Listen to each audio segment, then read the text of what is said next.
Sa kalagayan ng sanlibutan, maitatanong mo, may lunas pa ba sa mas lumalala at kalunos-lunos na mga pandemya? Nasaan ang Diyos sa mga panahon ng ganitong kabagabagan? Ano ang kawakasang naghihintay sa sanlibutan, lalo na sa iyong buhay? Paano mo lalapitan ang doktor na may mabisang lunas sa mga salot at mga nakamamatay na karamdaman? Pakinggan ang mga hindi mapabulaan ng kasagutan sa pinagmulan at kawakasan ng mga mapamuksang pandemya sa sanlibutan, kasama si Pastor Levi Barizo Perdon, Family at Communication Director ng Southern Luzon Mission.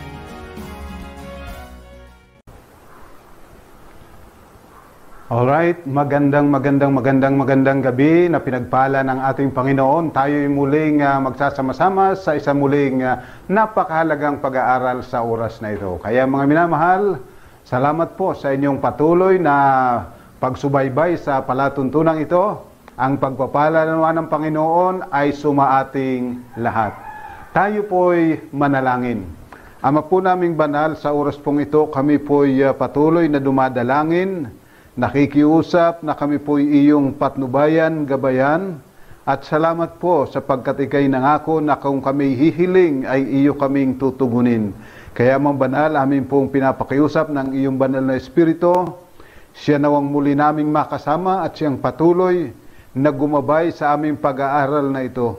Buksan ang aming puso't isipan, pagkalooban nawa kami ng karunungan at katalinuhan na nagbubuhat yan sa iyo sa kaitasan ng kalangitan, at patuloy nawa ng iyong katwiran ang aming maunawaan. Makilala ka namin ng lubusan at magtiwala kami ng lubos na pagtitiwala sa iyo, alang-alang pong lahat sa ngalan ng aming Panginoong sa Jesus. Amen. Mga minamahal, tayo po ay magpapasimula at pag-aaralan natin ang pagkilala sa Diyos. Isang napakahalagang bagay. Sapagkat mula pa sa pasimula, nagsinungaling na po ang dyablo tungkol sa Diyos. At dahilan dito, ang tao ay sumuway sa utos ng Diyos. At dahilan sa pagsuway na ito, pumasok ang pinakamalalang pandemya at pinagmumulan ng lahat ng pandemya na ikinamamatay ng lahat ng tao. Kaya napakahalaga na ating pong kilalanin ang ating Panginoong Diyos sa ating patuloy na paglilingkod sa Kanya upang ating pong magawa ang mga bagay na naayon sa Kanyang kalooban. Ang sabi po sa Juan 17:3, nais ko pong basahin natin upang ating pong maunawa ang mabuti ang sabi ng ating Panginoong Jesucristo. Juan 17:3, ang wika po ay ganito, at ito ang buhay na walang hanggan, na ikaw ay makilala nila na isang Diyos na tunay at si Jesucristo na iyong sinugo. Mga minamahal, ang wika po, ito ang buhay na walang hanggan, na makilala natin ang Diyos Ama at ang Diyos Anak, si Jesucristo. Kaya yan po ang pag-aaralan natin sa oras na ito. Ano nga ba? At sino ang Diyos? Ano nga ba siya sa atin? At ano tayo sa Kanya? Kapag binasa po natin sa Mateo, Kapitulo 1, ang sabi po, talatang 23, ay ganito. Narito, magdadalang tao ang isang birhen at manganganak ng isang lalaki, at ang pangalang itatawag nila sa kanya ay Emmanuel, na ang ibig sabihin ay kasama natin ang Diyos. Mga minamahal, napakaliwanag po yung kanyang pangalang Emmanuel.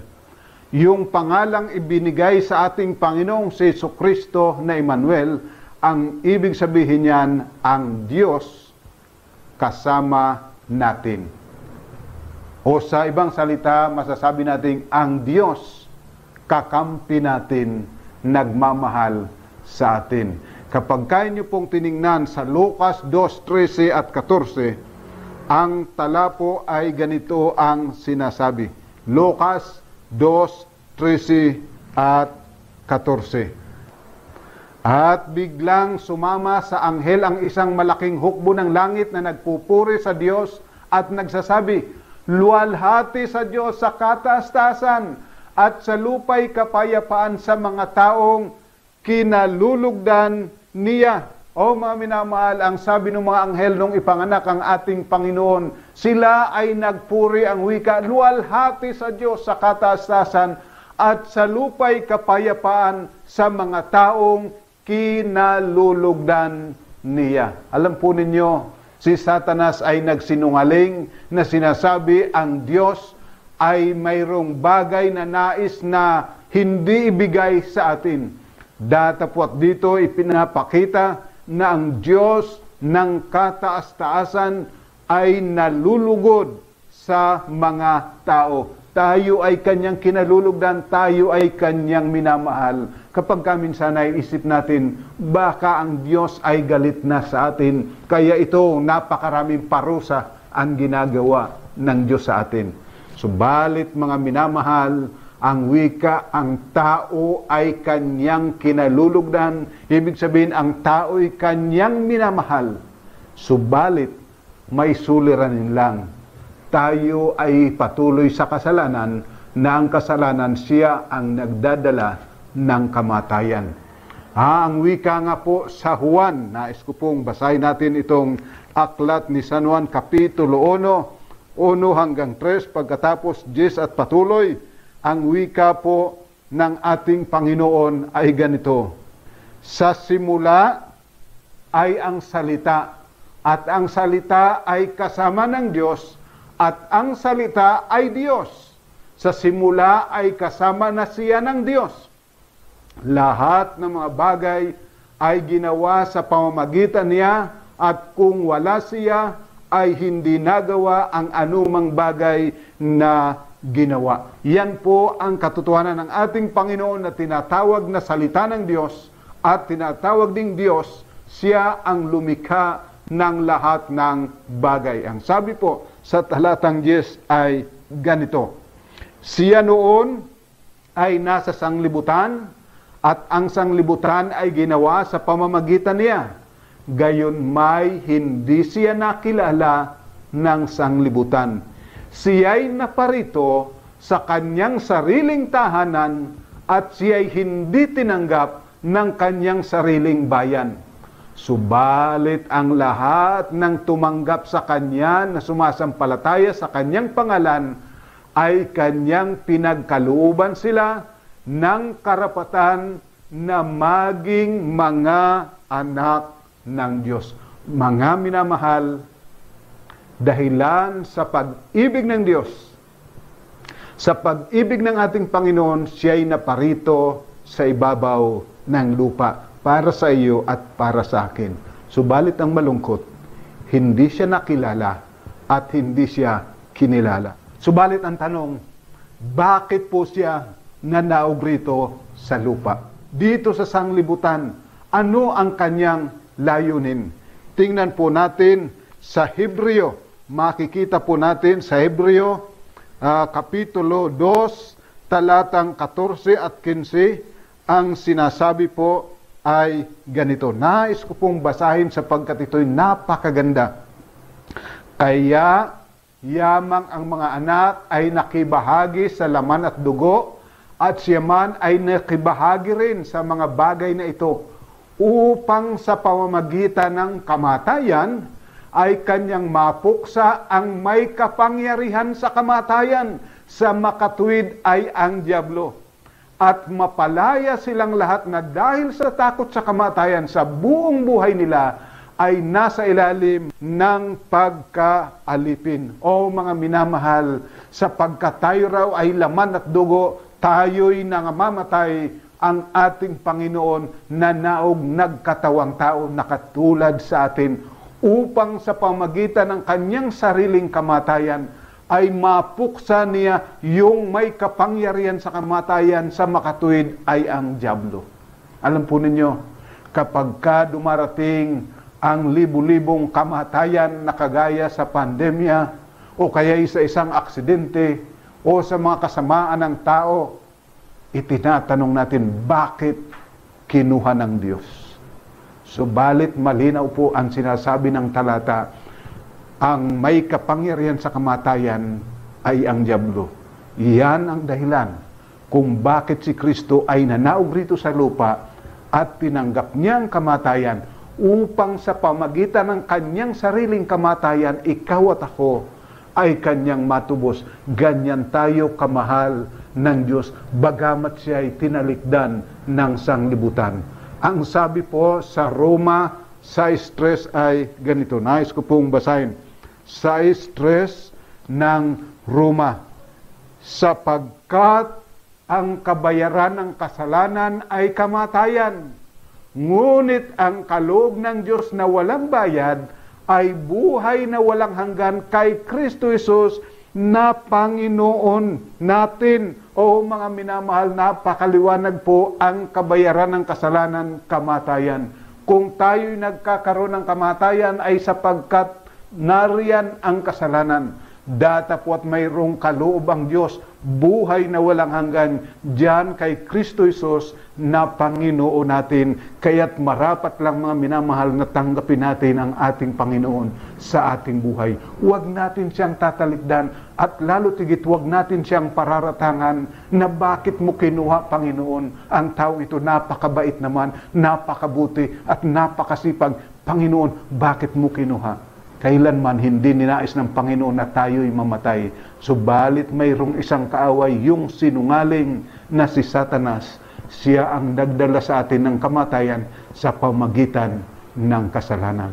Sa Galatia 3:13 ay ganito po ang sinasabi. Nais kong basahin ito at napakaliwanag muli na sinasabi ng Panginoon sa bawat isa sa atin.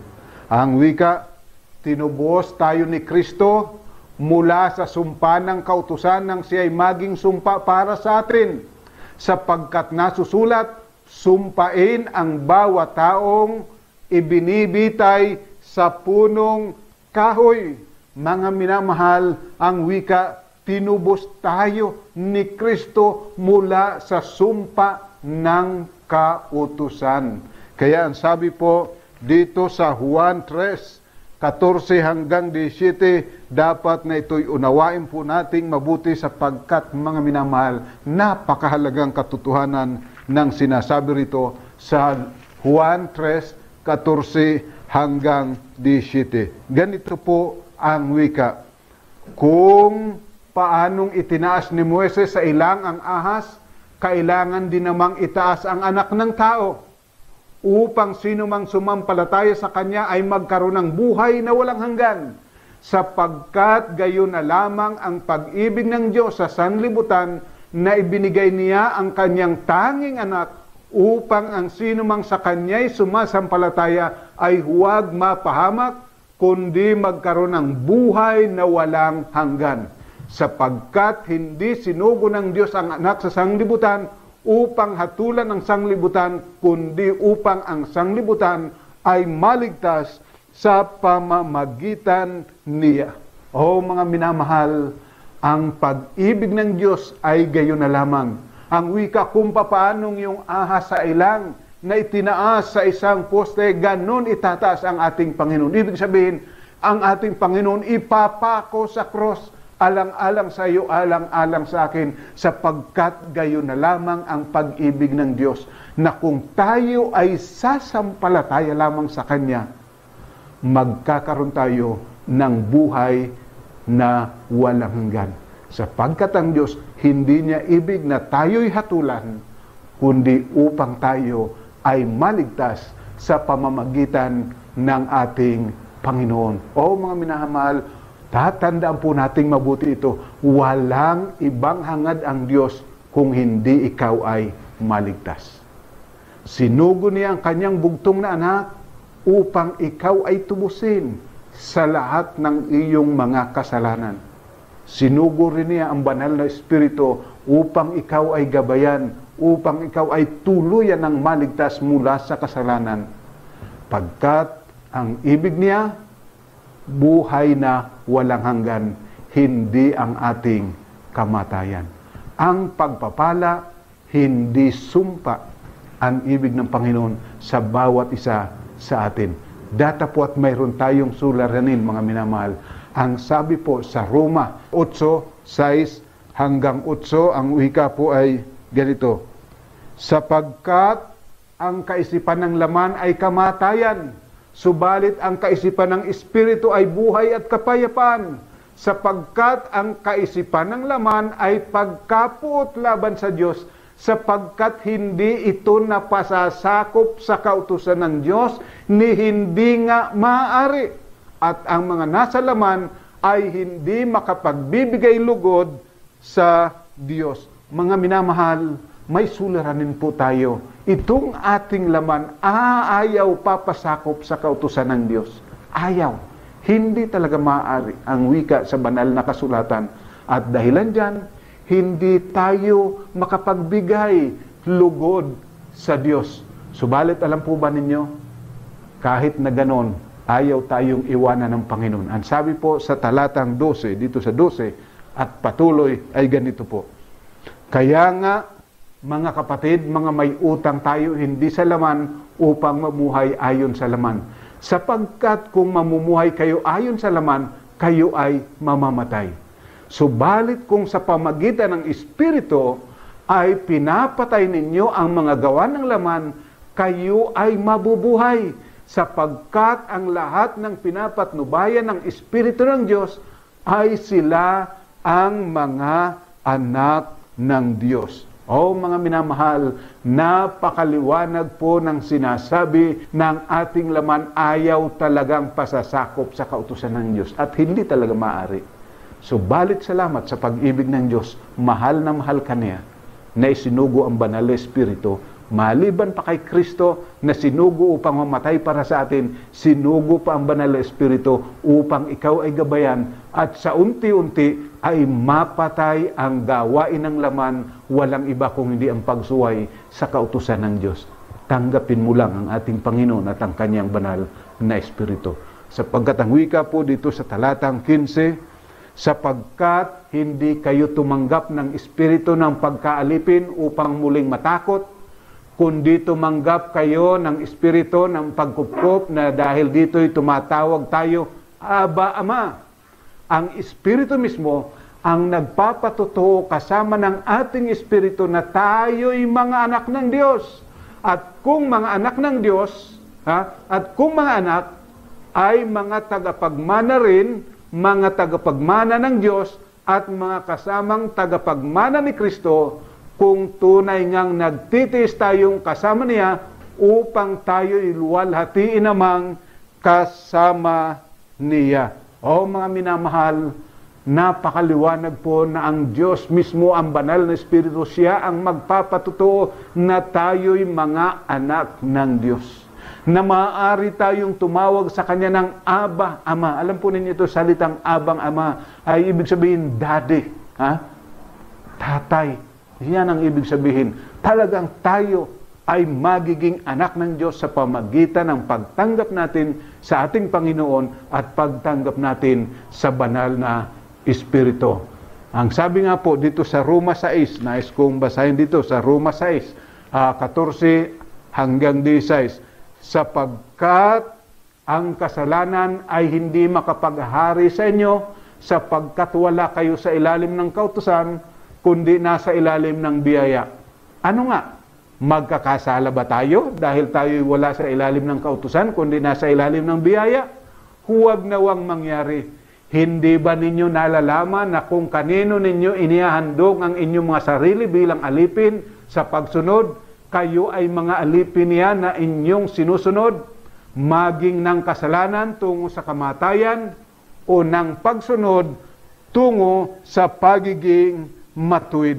O mga minamahal, ang kasalanan tungo talaga yan sa kamatayan. Subalit ang pagsunod, tandaan po ninyo, ang pagsunod ay sa pagiging matuwid. Yan ang kinakailangan nating matutunan, ang sumunod. Opo, iniibig tayo ng Diyos na tayo'y Kanyang tinubos sa kamatayan.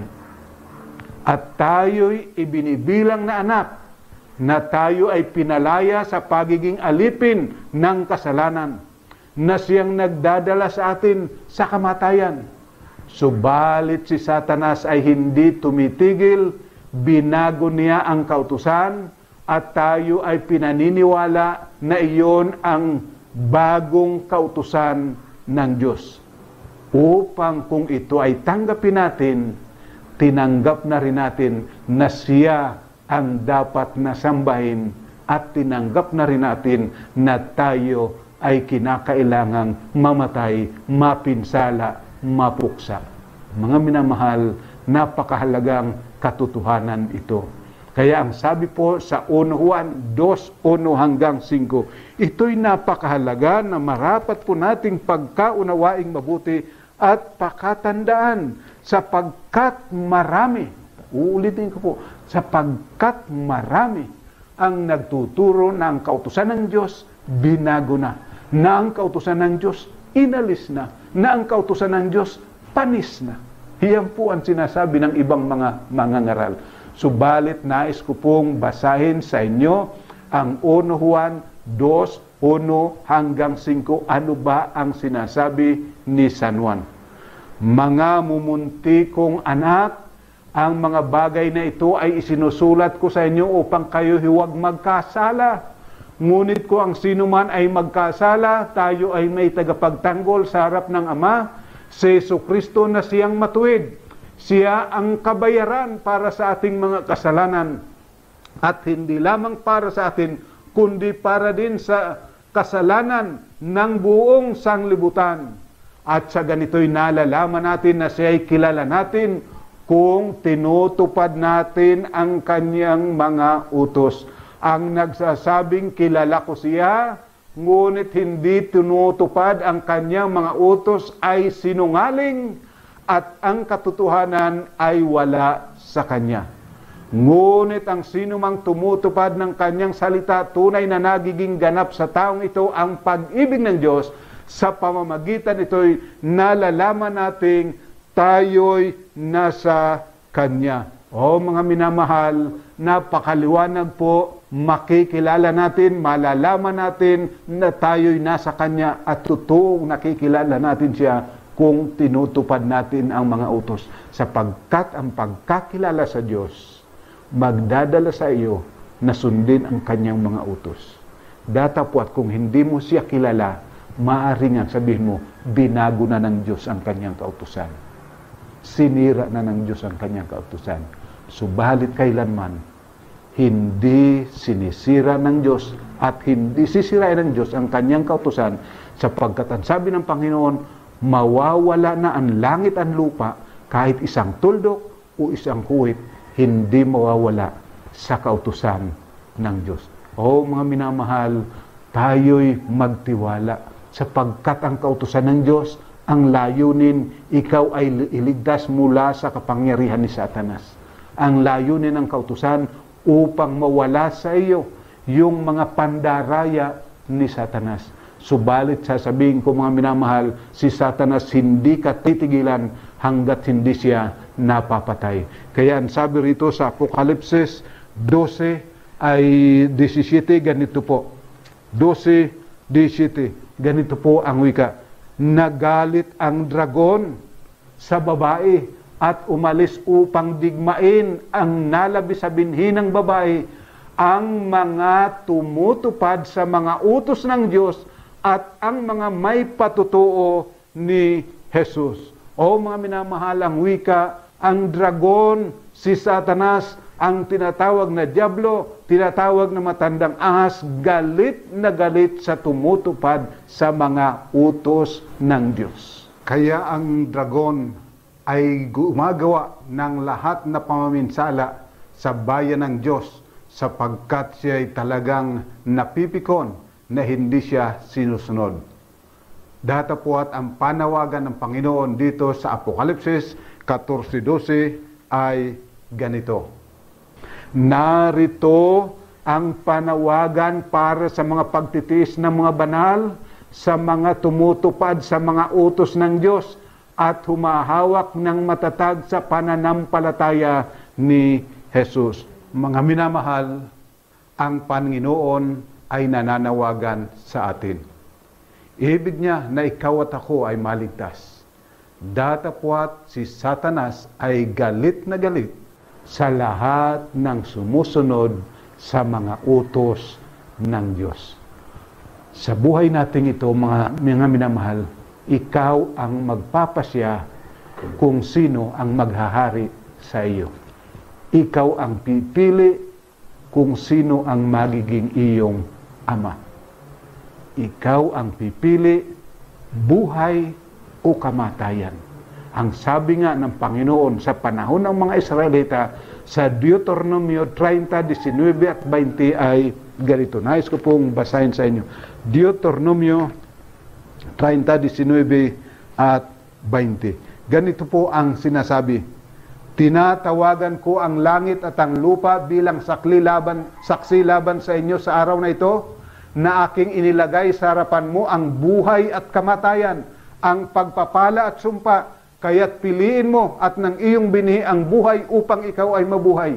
Ibigin mo ang Panginoon mong Diyos, sundin ang kanyang tinig, at manatili ka sa kanya, sapagkat ang kahulugan niyon sa iyo ay buhay at haba ng iyong mga araw, upang matirahan mo ang lupaing ipinangako ng Panginoon na ibinibigay sa iyong mga nino kina Abraham, Isaac at Jacob. O mga minamahal, ang wika, inilalagay ko sa inyong harapan ang buhay at ang kamatayan, ang katotohanan at ang kapahamakan. Piliin mo ang buhay. Piliin mo ang ating Panginoon, sapagkat ang Panginoon ay nagnanais na ikaw ay ipagtanggol. Nais na ikaw ay iligtas. So, kinakailangang piliin mo ang Diyos at ang kanyang mga utos at mabuhay ka. Talikdan mo ang Diyos at ang kanyang mga utos at ma-COVID ka, mapandemi ka. Mga minamahal, sino ang inyong pipiliin? Inyo bang pipiliin sundin ang Diyos? I-comment po sa chat box. Nais po naming malaman. Sapagkat ang Diyos nagmamahal sa atin. Bukas po ng gabi, pag-aaralan natin ang lunas sa mga pandemya. Subalit ngayong gabi, pakatatandaan po ninyo, ang Panginoon na nanawagan sa inyo, piliin mo ako, ang sabi ng Panginoon. Sapagkat ililigtas kita, bibigyan kita ng mahabang buhay. Nais mo po ang tanggapin ng Panginoon? Kung ibig mo pong tanggapin ng Panginoon, tayo po'y manalangin. Ama po naming banal, sa oras pong ito kami po lumalapit, nagpapasalamat, nagpupuri, sapagkat iyong inahayag ng maliwanag na ikaw na aming Diyos ay parating na riyan upang kami ay iyong ingatan, at ikay nag-aalok ng iyong mayamang pagpapala at pamamatnubay, iyong pag-iingat. Datapwat kinakailangan naming matutunan na ikay panampalatayanan at sundin ang iyong mga kautusan, sapagkat sa iyong kautusan naririyan ang buhay. Sa kautusan, nariyan ang proteksyon na ibig mong ipagkaloob sa amin. Tulungan mo po nawa kami na manampalataya ng lubusan at kami ay lumaban, laban sa lalang ng kaaway, laban sa mga turo at aral ni Satanas. Ng iyong kautusan binago, ng iyong kautusan inalis na. Alam naming siya ang nag-alis dito, hindi ikaw. Kaya panatilihin mo po kaming tapat na sumusunod sa lahat ng iyong kautusan, maranasan namin ang biyayang hatid ng pagsunod sa iyong mga kautusan. O ipagpatawad mo po lahat ng aming pagkukulat at pagkakasala, pagpalain mo po ang kapasyahan ng aming mga kaibigang ito, iyo po ng patuloy na paitanim sa kanilang puso't isipan ang pananampalataya at ang pagtitiwalang ito, alang-alang sa kaligtasan, sa ngalan ng aming Panginoong Jesus. Amen. Mga minamahal, bukas po, lunas sa pandemya. Pagpalain tayo ng Panginoon.